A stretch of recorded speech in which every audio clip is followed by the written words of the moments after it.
अजहरुद्दीन का भी सियासी एफिलिएशन है, पॉलिटिकल एफिलिएशन है। वो एमपी थे, कांग्रेस एमपी थे, फिर मुकाबला भी किए हैं जुबली हिल्स से। ये दरअसल साजिश ये है कि जुबली हिल्स हल्के असेंबली से अजहरुद्दीन को टिकट ना दें, किसी और को लाया जाए अकोमोडेट करने के लिए।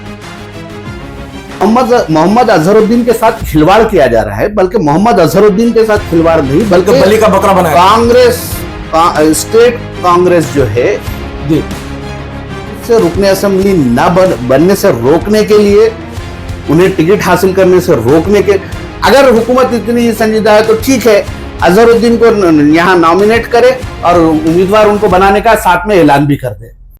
अस्सलाम वालेकुम नाज़रीन, अभी इत्तला मिली है कि काबीना ने कानून साज कौंसिल के लिए कोदंडाराम साहब के साथ अजहरुद्दीन साबिक क्रिकेटर का नाम पेश किया है, जबकि ऐसा आमिर अली खान साहब को जिन्हें कोदंडाराम साहब के साथ ऐसा नॉमिनेट किया गया था, उनका नाम के बजाय जो अजहरुद्दीन को लिया। एक नई सियासी तब्दीलियां आ रही हैं, इससे बहुत से इसके असरात है सो जुबली हिल्स हल्का असेंबली पे भी पड़ते, क्योंकि अजहरुद्दीन का नाम जुबली हिल्स हल्का असेंबली के लिए पेश किया जा रहा था। अब ये तब्दीली से जो बहुत सी सियासी ख्यासारियाँ की जा रही है। इस सिलसिले में मुबशिर साहब से हम बात करते हैं कि अभी जो इत्तलात मिली हैं कि काबीना ने अजहरुद्दीन साहब और कोदंडाराम साहब को दोनों के नामों की सिफारिश की है दोबारा नामजदगी के लिए। देखिए, इसके पस पर्दा महरिकात और क्या हुआ है। गवर्नर कोटे में जो नाम हैं जी, उन पर सुप्रीम कोर्ट में एक मुकदमा चल रहा है। मुकदमा ये है कि श्रवण दोसाजू बीआरएस लीडर जो अभी एमएलसी हैं और के सत्यनारायण, उन्होंने उनका नाम सियासी कायद होने की वजह से, पॉलिटिकल एफिलिएशन होने की वजह से मुस्तरद किए जाने की बुनियाद पर गवर्नर उस वक्त की जो गवर्नर थी, उन्होंने मुस्तरद किया था कि ये दोनों का पॉलिटिकल एफिलिएशन है जी, इसके लिए उन्हें मुस्तरद किया गया था। ये उसके खिलाफ, हाँ, उसके खिलाफ ये केस ज़ेर दौरा है। अब जबकि सुप्रीम कोर्ट में ये केस ज़ेर दौरा है और सुप्रीम कोर्ट ने 13 अगस्त को आमिर अली खान और प्रोफेसर कोदंडाराम दोनों के काउंसिल की रुकनियत को जो है कलअदम करार किया, लेकिन कोर्ट ने स्टेट गवर्नमेंट को ये लिबर्टी दी थी कि वो दोबारा नाम प्रपोज कर सकते हैं गवर्नर के पास।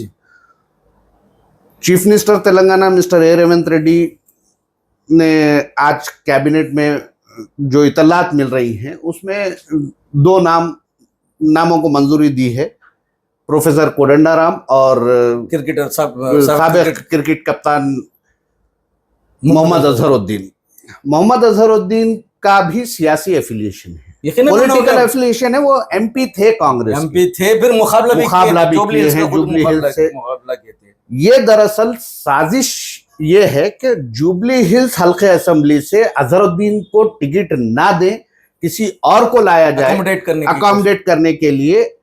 अजहरुद्दीन को एमएलसी गवर्नर कोटे के तहत एमएलसी नॉमिनेट करने की बात कही जा रही है, जबकि हुकूमत ये जानती है कि एक मुकदमा चल रहा है पॉलिटिकल एफिलिएशन पर, और एक पॉलिटिकल लीडर जो मैं समझता हूं हाल तक भी ये कांग्रेस के वर्किंग प्रेसिडेंट थे, मोहम्मद अजहरुद्दीन। ये मोहम्मद अजहरुद्दीन के साथ खिलवाड़ किया जा रहा है, बल्कि मोहम्मद अजहरुद्दीन के साथ खिलवाड़ नहीं, बल्कि बलि का बकरा बनाया। कांग्रेस स्टेट कांग्रेस जो है जी, रियासत के माइनॉरिटीज के साथ ये खिलवाड़ कर रही है जी। आमिर अली खान को दें या ना दें इससे कोई फर्क नहीं पड़ता, क्योंकि पार्टी का इख्तियार है। आमिर अली खान एक इब्तदा से ही वो एक अवामी शख्स रहे हैं और उन्होंने कोई दरखास्त नहीं दी थी कि उन्हें एमएलसी बनाया जाए। इत्तेफाकन आया था, बने, रहे, कर लिए, उस पर काम भी कर रहे, काम किए। अब जो सूरत हाल पैदा हुई है, इस सूरत हाल में ये सिर्फ अजहरुद्दीन के साथ खिलवाड़ है।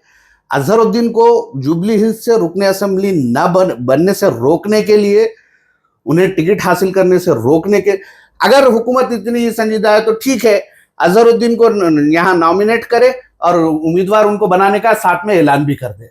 अगर इतनी संजीदगी है तो ठीक है भाई, आप जो है हल्के असेंबली जुबली जहां से वो 16,000 वोट से कुछ हारे हैं, 16,000 वोट से हारे हैं, उनके कामयाब होने के आसार भी हैं, तो वो उम्मीदवार भी बनाए और वो नॉमिनेट भी करे। अगर हुकूमत कांग्रेस पार्टी इतनी ही संजीदा है, अजहरुद्दीन को काउंसिल में या काउंसिल ऑफ मिनिस्टर्स में देखना चाहती है, तो उम्मीदवारी का भी ऐलान कर दे साथ में। नहीं, मुमकिन है कि वहां पे अजहरुद्दीन को तो इधर अकोमोडेट कर दिया जाएगा, लेकिन जुबली हिल्स से फिर एक और मुस्लिम कैंडिडेट को देने की बात हो रही है। मुझे नहीं लगता कि कोई और मुस्लिम कैंडिडेट को जुबली हिल्स से उम्मीदवार बनाया जाएगा, क्योंकि अगर पॉलिटिकल एनालिसिस अगर किया जाए तो, और जो इतलात चल रही है, जो चिमगोइयाँ जिसे कहते हैं सियासी हलकों में जो चल रही हैं, वहां से चीफ मिनिस्टर किसी अपने करीबी शख्स को उम्मीदवार बनाने की कोशिश कर रहे हैं। जहां तक मुस्लिम उम्मीदवार की बात की जा रही है, मुझे नहीं लगता कि कांग्रेस हाईकमान उस मुस्लिम उम्मीदवार को अप्रूवल देने के लिए तैयार होगी जिन्हें चीफ मिनिस्टर चाह रहे थे कि किसी तरह से जुबली हिल्स का उम्मीदवार बनाएं। इस बात का इशारा तो उसी वक्त से मिलना शुरू हो गया था जब चीफ मिनिस्टर उस्मानिया यूनिवर्सिटी गए थे और वहाँ पे उन्होंने ये तयखुन दिया था कि वो 15 दिनों में से कोदंडाराम को ऐसा फिर दोबारा काउंसिल के लिए नामजद करेंगे, उन्हें वैसे फिर एमएलसी देखना चाहते हैं। मगर उस वक्त भी उन्होंने सिर्फ कोदंडाराम साहब का नाम लिया था, आमिर अली खान साहब का नाम नहीं लिया था। उसी से यहाँ से अंदाजा हो रहा था कि आमिर अली खान साहब को ये कर रहे। सवाल ये पैदा होते हैं कि आमिर अली खान साहब को के साथ कोदंडाराम साहब को तो एमएलसी दी गई थी, बिल्कुल, और अब फिर उनका नाम रखा गया, आमिर अली खान साहब का क्यों नहीं रखा गया? देखिए, कांग्रेस ने, मैं फ्रैंकली ये बात कहूंगा कि जो कांग्रेस ने जो जनवरी 2024 में एमएलसी के लिए जो नॉमिनेट किए गवर्नर कोटे में जो नाम, उन नामों के नॉमिनेट करने के बाद कांग्रेस स्टेट गवर्नमेंट, खासतौर पर स्टेट पार्टी को ये उम्मीद हो चली थी कि आमिर अली खां को एमएलसी बनाते हुए एक मौखर अखबार सियासत पर हमारी इजारादारी हो सकती है, तर्जुमान के तौर पर इस्तेमाल किया जा सकता है। लेकिन ये बात उनको एमएलसी बनाने के बाद भी सियासत की ये खुसूसियत रही, अखबार सियासत बड़ी हद तक गैर जानिबदाराना खबरें शाये करता रहा, जिसके नतीजे में शायद हो सकता है कि हुकूमत ये तस्वुर कर रही हो कि हमारी तौक़ुआत आमिर अली खां से पूरी नहीं हो रही है, शायद इसलिए।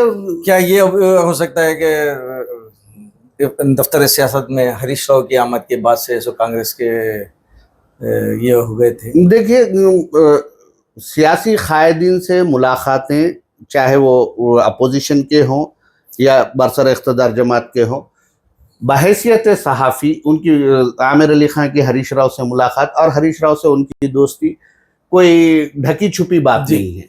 जिस वक्त एमएलसी के लिए उन्हें नॉमिनेट किया जा रहा था, उस वक्त भी सबको पता था कि हरीश राव, केटी रामाराव वगैरह से इनके अपनी अलग ताल्लुकात हैं, दोस्तियां हैं। तो इस छोटे से पैराए में देखने के बजाय इसे बड़े कैनवस पर देखने की जरूरत है। स्टेट कांग्रेस हाई कमान के नक्शे कदम पर नहीं चल रही है। जहां पर स्टेट में इलेक्शंस के दौरान जो इल्जामात आयद होते रहे कांग्रेस पर, खासतौर पर चीफ मिनिस्टर पर, वो इल्जामात की तौसीख होने लगी है, क्योंकि देखिए उनके इक़दामात से। देखिए, माइनॉरिटीज के साथ जो रवैया होना चाहिए, पिछले 2 साल 18 महीने गुजर चुके हैं, 22 महीने हो चुके हैं।